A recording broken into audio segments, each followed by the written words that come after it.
राजस्थान के चित्तौड़गढ़ जिले में पानी की मांग उठाने वाले युवक सूरजमाली पर हुए हमले के बाद पूर्व मुख्यमंत्री अशोक गहलोत ने बीजेपी सरकार पर सीधा हमला बोला। उन्होंने इसे लोकतंत्र की हत्या की नई तस्वीर बताया और आरोप लगाया कि प्रदेश में अराजकता का माहौल बन चुका है। गहलोत ने कहा कि अब तो भाजपा विधायक भी गुंडागर्दी में शामिल हो रहे हैं। लेकिन सवाल यह है कि गहलोत अपने कार्यकाल में कानून व्यवस्था और अपराध की स्थिति को लेकर क्यों खामोश है। गहलोत के शासनकाल की हकीकत उनके बयानों से बिल्कुल अलग दिखती है। राष्ट्रीय अपराध ब्यूरो रिकॉर्ड के आंकड़े बताते हैं कि गहलोत सरकार के समय राजस्थान लगातार महिला अपराधों में देश में अव्वल रहा।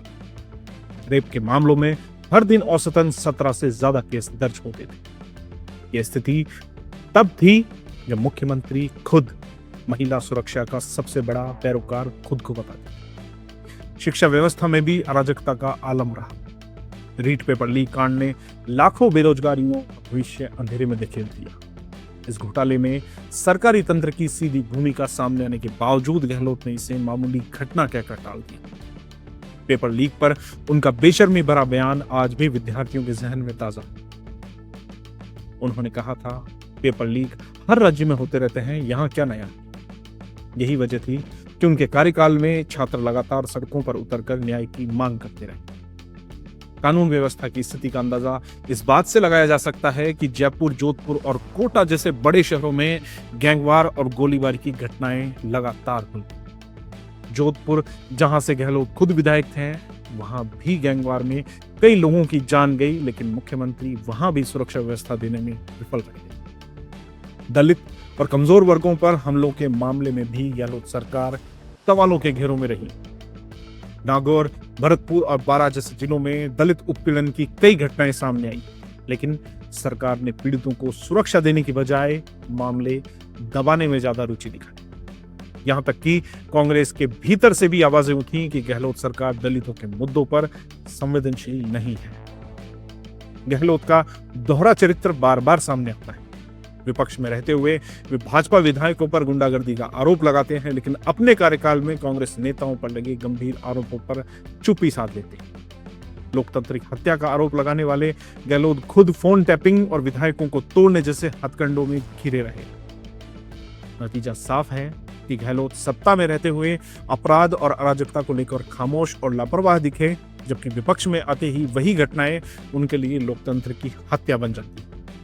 उनकी कथनी और करनी के बीच यह अंतर उन्हें न केवल अविश्वसनीय बनाता है, बल्कि यह भी साबित करता है कि उनके बयान केवल राजनीतिक अवसरवाद से प्रेरित होते हैं।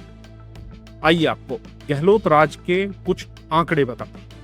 साल 2021 राजस्थान में कुल 6,337 रेप के मामले दर्ज हुए। ये संख्या 2020 की तुलना में लगभग 19.34% अधिक थी। साल 2020, इस वर्ष राजस्थान में 5,310 रेप के मामले दर्ज हुए। साल 2022 में राज्य में देश में सबसे ज्यादा रेप के मामले दर्ज कराए गए। उस साल कुल मामले थे 5,399। ये सभी आपराधिक उपलब्धियां गहलोत जी के खाते में दर्ज हैं। राजस्थान की राजनीति में अशोक गहलोत हमेशा से खुद को जनता के मसीहा और कानून व्यवस्था के रक्षक के रूप में प्रस्तुत करते रहे, लेकिन हकीकत यह है कि उनके कार्यकाल में अराजकता, अपराध और घोटालों का दौर सबसे ज्यादा तेज हुआ है।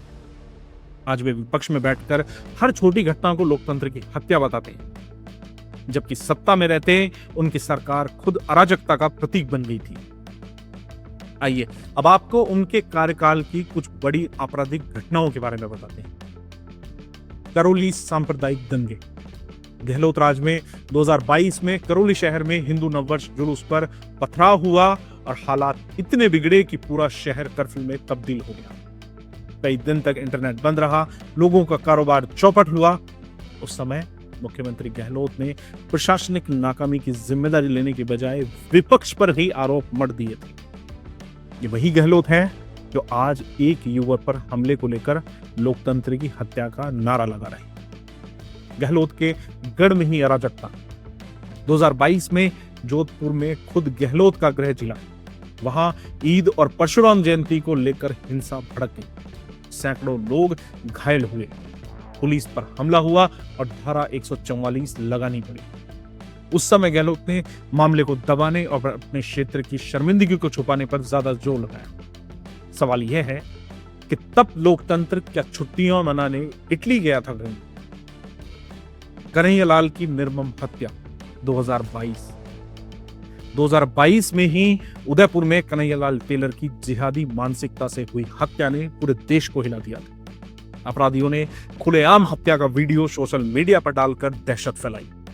गहलोत सरकार खुफिया इनपुट होने के बावजूद कार्रवाई करने में विफल रही। बाद में गहलोत ने सिर्फ बयानबाजी कर मामले को संभालने की कोशिश की, लेकिन पीड़ित परिवार को न्याय दिलाने में संवेदनशीलता की कमी साफ दिखी। पेपर लीक का अड्डा बना राजस्थान।